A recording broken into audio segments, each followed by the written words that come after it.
Hi friends, இன்றைக்கி நான் போகிறோம் எக்ஸ்பேண்ட் ஃபங்க்ஷன் எப்படி யூஸ் பண்ணாத போகிறேன். எக்ஸ்பேண்ட் ஃபங்க்ஷன் வந்து எக்ஸ்பேண்ட் கொடுங்க. எக்ஸ்பேண்ட் கொடுத்துட்டு ஃபஸ்ட்டு ரோ வந்து இப்போது காலமில் செலக்ட் பண்ணுவோம். ரோவில் செலக்ட் காலமில் செலக்ட் பண்ண சொல்லுவோம். ரோவில் செலக்ட் சொல்ல காலமில் வந்து டேட்டா வந்து எவ்வளோ ரோஸ்ன்னு வந்து செலக்ட் பண்ணுங்கள். ஃபஸ்ட்டு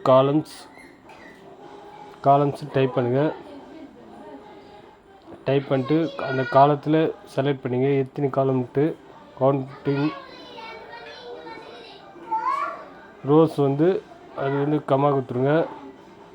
இப்போ ப்ராக்கெட் க்ளோஸ் பண்ணுங்கள். இப்போ வந்து வந்துடும். இப்போ வந்து ஒரு காலம் வந்து எஃப்என்ஏ கொடுத்து அது என்ஏயில் என்ன டெமிஷன் வேணுமோ அது வந்து திருப்பி அதே காலத்தை வந்து திருப்பி வந்து செலக்ட் பண்ணிங்க.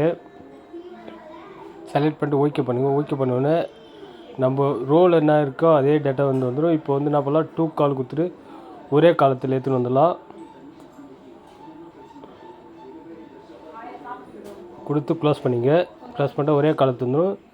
அதேமாரி என்ன பண்ணலாம், இப்போது காலத்தில் இருக்க டேட்டா வந்து இப்படி வந்து எடுத்துன்னு வரும். அதேமாரி எக்ஸ்பேண்ட் கொடுங்க. இப்போ காலத்தை செலக்ட் பண்ணிங்க. இப்போது ரோஸு இப்போ காலத்தை செலக்ட் பண்ணால் ரோஸில் வந்து ரோலை வந்து எவ்வளோ வேணும்னு ரோலை வந்து செலக்ட் பண்ணிங்க. இப்போது ரோஸ் கொடுத்துட்டு ரோலை கிளிக் பண்ணிட்டு ப்ராக்கெட் க்ளோஸ் பண்ணுங்கள். க்ளோஸ் பண்ணி இப்போ கொடுங்க. இப்போது எஃப்என்ஏ கொடுத்துட்டு ப்ராக்கெட் பண்ணிட்டு இப்போ காலத்தில் என்ன டேட்டா வேணுமோ அது கிளிக் பண்ணிங்க. கொடுத்துட்டு ப்ராக்கெட் பிளாங்க்னா எம்டி க்ளோஸ் பண்ணுங்கள். இப்போ வந்து 2 கால் கொடுத்து அது ஒரு காலத்தில் மாற்றிக்கலாம். இப்போது நம்ம செலக்ட் பண்ண காலத்தை வந்து செலக்ட் பண்ணிங்க.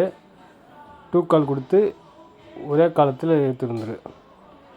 இப்போது நம்ம சம் இஃப் வச்சு ஈஸியாக கவுண்ட் பண்ணிக்கலாம். ஓகே ஃப்ரெண்ட்ஸ், இந்த வீடியோ பிடிச்சா கமெண்ட் பண்ணுங்கள், லைக் பண்ணுங்கள், மற்ற ஷேர் பண்ணுங்கள். தேங்க்ஸ் ஃபார் வாட்சிங்.